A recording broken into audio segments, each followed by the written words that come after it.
First, ilalagay na natin ang all-purpose cream. Dalawang 250 all-purpose cream.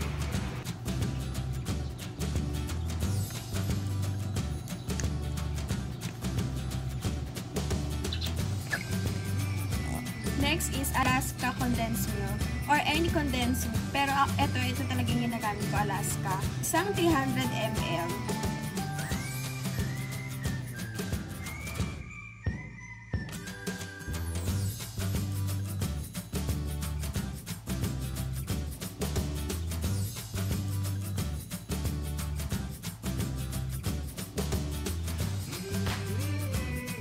Lalagyan pa natin siya ng 1 tablespoon of sugar.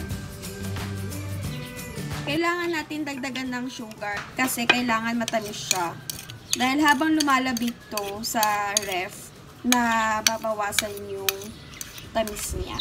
So, itong lalagyan, kailangan natin lagyan ng gatas sa ilalim.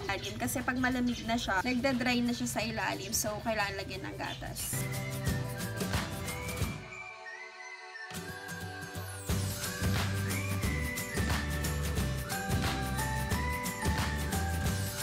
Then, ilagay na natin yung graham.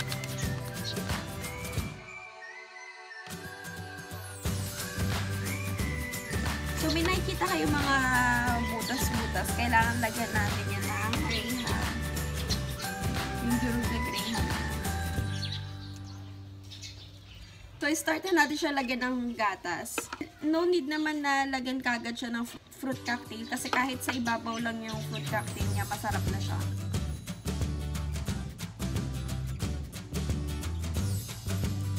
Then, lagyan natin siya ulit ng graham.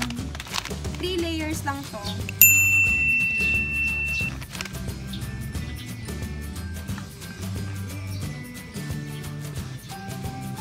So, lagyan ulit natin siya ng gatas.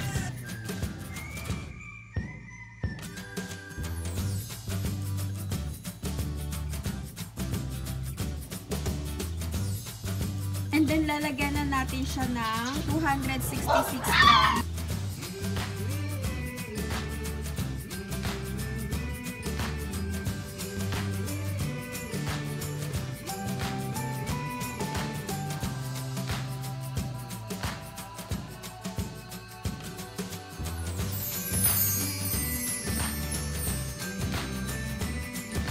That's it!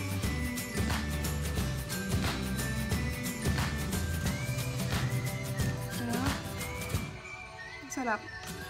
Guys, wag nyo ka talagang kakalimutan magdagdag ng isang kutsarang asukal. Thank you for watching! Don't forget to subscribe! Bye!